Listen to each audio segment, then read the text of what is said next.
Hello students, in the last class we discussed about modal auxiliaries, about the definition of modal auxiliaries and what are auxiliaries there are, what is verb and what are the kinds of verb, okay, what are helping verb and what are modals, etc. we discussed. Have a quick recap of modal auxiliaries. हमने सबसे पहले शुरू किया था what are modals. तो models के लिए मैंने आपको बताया बेटा कि मॉडल जो है वो बेसिकली ऑक्सिलरीज हुआ करती हैं और these auxiliaries are called as the helping verb. इनको बेसिकली क्या कहते हैं बेटा, सहायक क्रिया कहते हैं। इसके बाद मैंने बताया कि दोनों में कॉमन वर्ड आ रहा है, there is a common word named as verb. तो हमने फिर वर्ब को डिस्कस किया था। वर्ब क्या होता है बेटा, वर्ब जो है वो एक्शन होता है। मैंने उस दिन भी आप लोगों को बताया था लास्ट क्लास में भी और आज भी कह रहा हूँ कि verb actually is an action. Whatever we do और whatever we see happening, जो कुछ हम करते हैं और जो भी कुछ हम होता हुआ देखते हैं ना, वो सब कुछ क्या होता है बेटा, वर्ब होता है। एक्शन जो होता है दैट इज वर्ब, ठीक है ना। और मैंने वर्ब की डेफिनेशन बताई थी कि बेसिकली दो तरह से होता है वर्ब जो है। एक्शन जो होता है वो बेसिकली दो तरह से होता है। आपको लास्ट क्लास में भी ये बताया था और फिर आज वही क्लास में उसी चीज़ को हम लोग एक बार रिपीट कर रहे हैं, क्विक रिकेप कर रहे हैं कि what is verb. Verb is an action और action have dual form, okay, either it takes place automatically or it is done deliberately। दो बातें आती है। एक्शन जो होता है वो दो तरह से होता है, या तो ये ऑटोमेटिकली हो जाता है या फिर हम इसको क्या करते हैं, डेलिबरेटली करते हैं। ओके, वर्ब को हम आगे बढ़ाते हैं। तो वर्ब बेसिकली दो तरह की होती है बेटा, verb man verb and helping verb. Okay, man verb को हम लोग अगर और आगे लेके जाते हैं तो वो क्या हो जाता है बेटा, ट्रांजिस्टिव होता है और इंट्रांजिस्टिव होता है। ट्रांजिस्टिव कौन सा होता है, जिसमें ऑब्जेक्ट होता है, और इंट्रांजिस्टिव कौन सा होता है बेटा, जिसमें ऑब्जेक्ट नहीं होता है। ठीक है ना, इसको हमने विविडली डिस्कस लास्ट क्लास में कर लिया था। फिर हमने बात की थी बेटा हेल्पिंग वर्ब की। तो हेल्पिंग वर्ब जो है उसको हम सहायक क्रिया कहते हैं। It have a helping nature.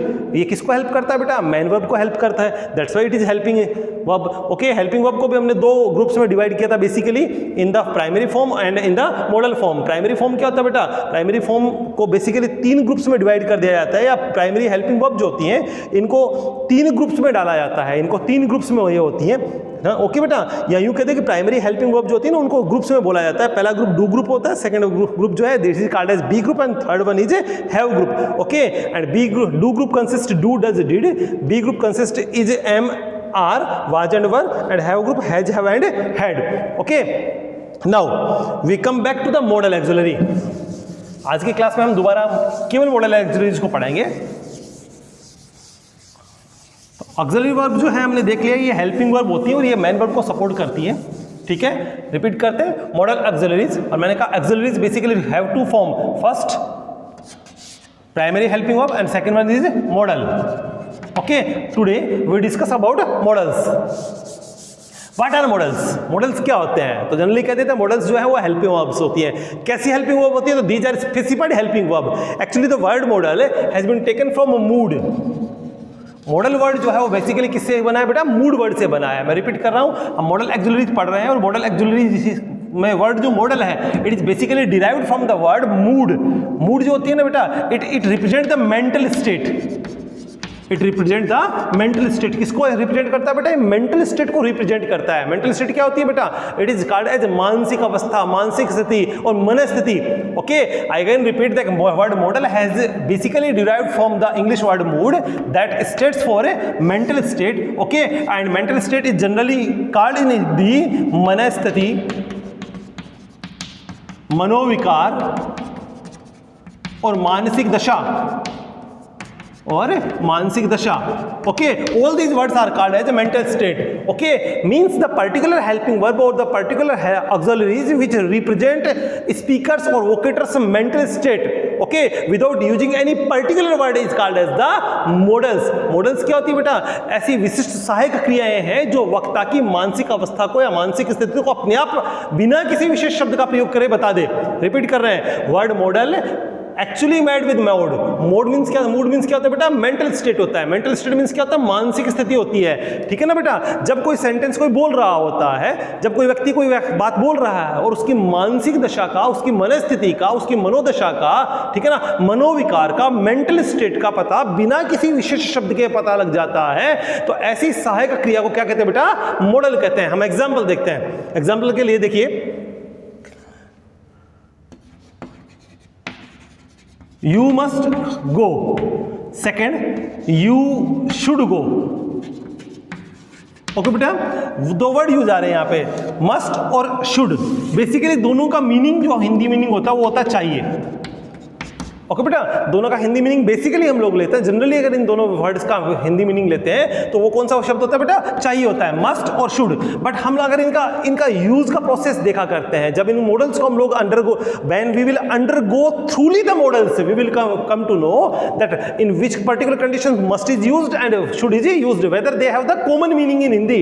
Hindi में भले ही दोनों का मीनिंग कॉमन है, चाहिए जैसा मीनिंग निकल के आ रहा है, लेकिन जब हम थ्रूली स्टडी कर लेंगे तो हमें पता लगेगा कि should is generally used to show एडवाइजेबिलिटी।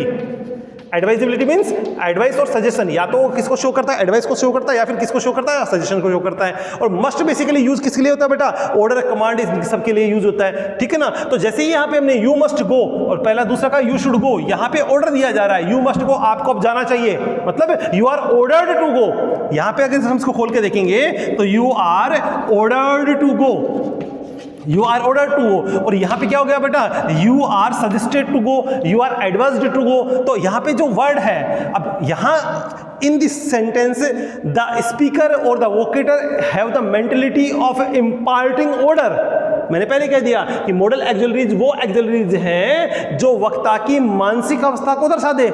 यहां जब मैं सेंटेंस बोल रहा हूं तो in that condition, suppose that I am the speaker, मैं क्या हूं, स्पीकर हूं। और वैसे भी यहाँ पे स्पीकर जो है ना, वो यहाँ पे क्या है बेटा, इंप्लाइड है, दिख नहीं रहा है। जो बोलने वाला है वो स्पीकर होता है, जो सुनने वाला होता है वो सेकंड पर्सन है, वो लिसनर होता है। तो यहाँ पे यू जो है सेकंड पर्सन है, आप लोग इस समय सुनने वाले हैं, और मैं यहाँ पे क्या हूँ बेटा, स्पीकर हूँ, जो मैं दिख नहीं रहा हूँ, ये इंप्लाइड हो गया। मैं यहाँ पे मैं विवक्षित हूँ, यहाँ पे मैं दिख नहीं रहा हूँ लेकिन फिर भी हूँ, ठीक है। तो यहाँ पे मैंने कहा I order you to go, मैं यहाँ पे आपको ऑर्डर दे रहा हूँ क्या करने के लिए, जाने के लिए। तो यहाँ पे जैसे मैंने मस्ट का किया, मेरी मेंटल स्टेट क्या बन गई इस समय, आपको ऑर्डर देने की बन गई है। जबकि यहां पे जब मैं कहूंगा तो मेरी मेंटल स्टेट क्या है, आपको यहां पे एडवाइस देने की है। एक और एग्जांपल देखते हैं,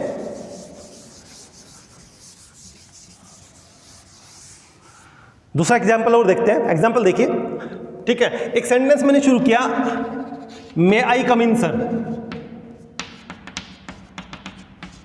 ठीक है। सेकंड मैंने सेंटेंस लिखा, can I come in sir. Okay, the difference in the both sentences is only of a helping verb. Here the helping is may and here the helping verb is a can. ठीक है ना। ऊपर वाले sentence में हमने sentence verb कौन सी use किया है, मे यूज की, जबकि नीचे वाले सेंटेंस में हमने वर्ब कौन सी यूज किया, हेल्पिंग वर्ब कौन सी यूज की, कैन, ठीक है। And both of the sentences are expressing request. दोनों ही सेंटेंस में क्या एक्सप्रेस हो रहा है बेटा, रिक्वेस्ट का हो रहा है। यू नो वेरी वेल कि in English, especially English, while we are talking in English, और जब हम इंग्लिश में कुछ कह रहे हैं, बोल रहे हैं, तो रिक्वेस्ट अगर किसी सेंटेंस में की जाती है तो सेंटेंस हमेशा इंट्रोगेटिव ही होता है, ठीक है ना। और रिक्वेस्ट के कई सारे फॉर्म होते हैं, ठीक है ना। तो यहां जो दो रिक्वेस्ट फॉर्म आ रहे हैं सारे, दोनों ही सेंटेंस कैसे बेटा, रिक्वेस्ट वाले हैं। Both sentences have the requesting form. दोनों में क्या कर रहे हैं बेटा, रिक्वेस्ट कर रहे हैं, दोनों में रिक्वेस्ट हो रही है। अब रिक्वेस्ट का लेवल देखिए, वर्ड कौन सा यूज किया मैंने, मे। दूसरा सेंटेंस मैंने कौन सा यूज किया, कैन। अभी दोनों शब्द, अच्छा दोनों का अर्थ क्या है, क्या मैं अंदर आ सकता हूं, दोनों का मीनिंग एकदम सेम है, क्या मैं अंदर आ सकता हूं, दोनों की कंडीशन एकदम सेम बन रही है। मे आई कम इन सर, क्या मैं अंदर आ सकता हूं श्रीमान जी। दूसरे सेंटेंस में मैंने लिखा can I come in sir, दूसरे सेंटेंस में भी क्या किया जा रहा है बेटा, अंदर आने की परमिशन मांगी जा रही है। मीनिंग दोनों का बिल्कुल इक्वल है, but they are showing the mental state of the speaker. जो पूछने वाला है, जो परमिशन लेने वाला है ना, उसकी मेंटल स्टेट को शो कर रहे हैं। मे जब यूज किया जा रहा है तो मेंटल स्टेट कुछ अलग होगी, और कैन जब यूज करेंगे तो मेंटल स्टेट कुछ अलग होगी। अब क्या अलग होगी हमें ये पता होना चाहिए, ठीक है। देखिए मे का यूज किया जाता है सीकिंग परमिशन, सीकिंग परमिशन, क्या करने के लिए, मे का यूज करते हैं, परमिशन, परमिशन लेने और परमिशन देने के लिए किसका प्रयोग करते हैं, मे का यूज करते हैं, ठीक है ना। और कैन का यूज करते हैं formal permission, seeking formal permission. Formal permission जो आ रहा है, जहां की सिर्फ औपचारिकता पूरी की जा रही है, वहां पे किसका यूज करते हैं, कैन का। यहाँ पे मेंटेलिटी जो है वो actually he is reluctant to take the permission, but he is bounded to take the permission, that's why he is using the can. कई बार ये होता है, हम लोग क्लास में देखा करते हैं, suppose this is the classroom, okay, and I am standing outside this classroom threshold. ये क्लासरूम है, ये क्लास का थ्रेशोल्ड है, ये क्लास की देरी है, सपोज कर लेते हैं हम लोग। मैं यहाँ पे खड़ा हुआ हूँ और टीचर क्लास में पढ़ा रहे हैं, I will ask may I come in sir. In that condition I have the mentality of seeking permission, कि सर क्या मैं अंदर आ जाऊं क्या, ठीक है। बहुत बार हम देखा करते हैं, हम सुपर फास्ट बने हुए आते हैं, यहां तक टीचर यहां खड़ा हुआ है, सर आ जाऊं क्या,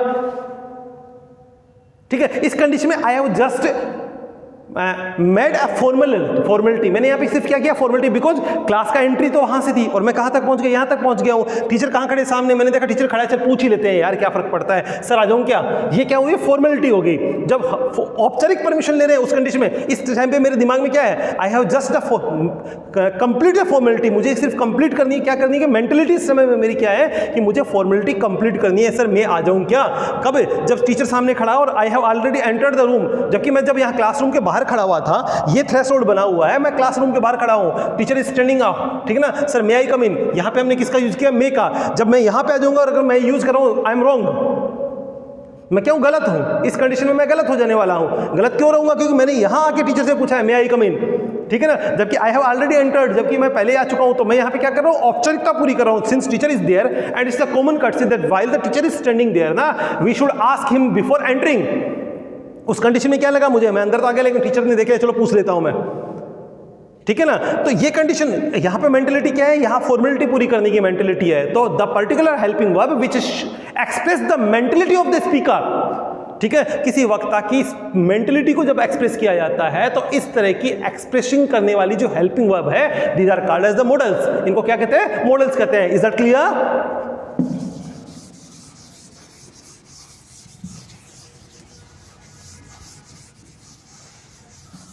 राइट बेटा, फिर रिपीट करते हैं, मॉडल क्या है, these are the particular helping verb which express the mentality of the speaker, वक्ता की मानसिक अवस्था को बिना किसी विशेष शब्द के प्रयुक्त किए हुए जो सहायक क्रियाएं अभिव्यक्त कर देती हैं वो मॉडल ऑक्सिलरीज या मॉडल सहायक क्रियाएं कहलाती हैं, ठीक है ना। अभी हमने जैसे यूज किया, कैन में बताने की जरूरत नहीं पड़ी कि मैं केवल औपचारिकता ही पूरी कर रहा हूं, I am just paying the formalities, ठीक है ना। और पहले और दूसरे सेंटेंस में अगर मैंने मे यूज किया तो मुझे ये बताने की जरूरत नहीं है कि मैं वास्तव में आपसे परमिशन लेना चाह रहा हूं, मुझे कोई औपचारिकता पूरी नहीं करनी है।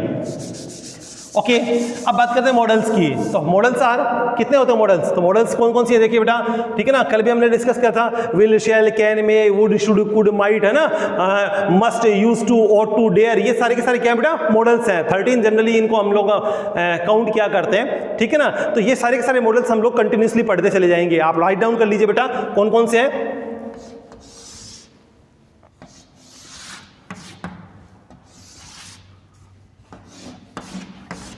Okay, will, shall, can, may, would, should, could, might, okay, then must, use to, ought to, dare, okay, these are the basic modals. ये कौन कौन से बेटा मॉडल्स हैं, कौन कौन से के 1 2 3 4 5 6 7 8 9 10 11 12, ओके, कौन कौन से गए बेटा, will, shall, can, may, will को past would, should, could, might, must, use to, ought to, dare, one more is remaining there, what is that, must. Must का सेकेंडरी जो होता है वो कौन सा होता है बेटा, नीडेंट और नीड नोट, ओके। तो basically we have the 13 modals in our syllabus, with these are these 13 models, you are just to note them down, okay, will, shall, can, may, would, should, could, might, must, use to, ought to, dare and needn't, okay, these are the 13 models which are in our syllabus, okay, we are to study these models. First of all, will,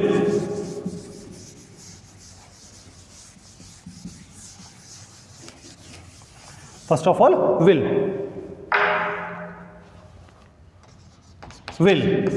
want in a negative, want in a negative, negative में क्या रहेगा बेटा, ये want हो जाता है, ठीक है ना, want in negative, ओके। इससे पहले हम लोग मॉडल्स शुरू करें, हमें इनकी प्रॉपर्टीज देख लेनी है, पहले हम लोग प्रॉपर्टीज देख लेते हैं फिर हम मॉडल्स देख लेते हैं। तो मॉडल्स की प्रॉपर्टीज क्या होती है, what are the modals properties, modals की क्वालिटीज क्या होती है।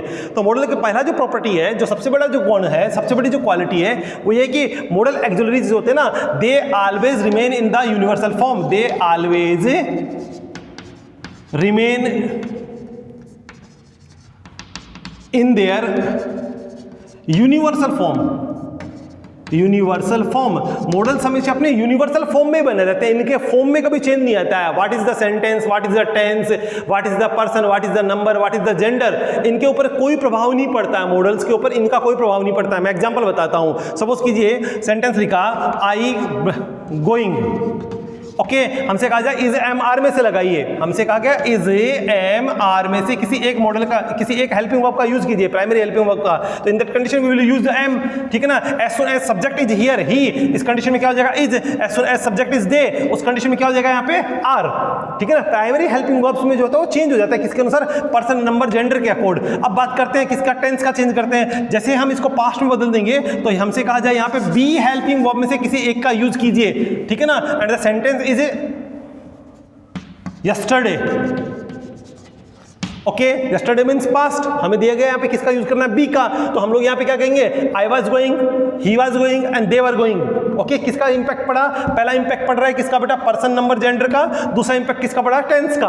ओके, बट मॉडल जो होता है ना वो उनके ऊपर किसी भी चीज का कोई इंपैक्ट नहीं पड़ता, कोई प्रभाव नहीं पड़ता है, पर्सन नंबर जेंडर टेंस वेंस सेंटेंस वेंटेंस का कोई इंपैक्ट नहीं पड़ता है। That's why it is told that models always remain in their universal form. Example देखते हैं, ठीक है ना।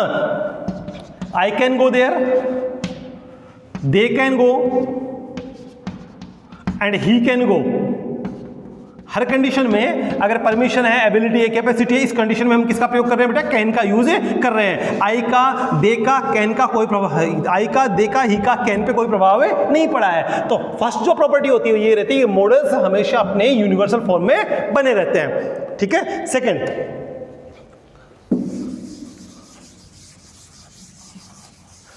if the sentence is active voice, condition है if the sentence is active voice there, okay, and or if their sentence is active voice in that condition, the modal auxiliaries will always have the main verb in first form only। अगर वाक्य affirmative है, active voice है, तो उस condition में model auxiliaries के बिल्कुल बाद आने वाली जो मेन वर्ब है उसका हमेशा कौन सा फॉर्म लगता है, केवल फर्स्ट फॉर्म लगता है। उसके साथ ईएस, ईडी, आईडी, आईएनजी ऐसा कुछ भी कनेक्ट नहीं होता है, ठीक है ना। ये याद रखने वाली दूसरी बात है। तो ये कह रहे थे बेटा हमेशा कौन सा form, modal plus MV first if the sentence is active voice.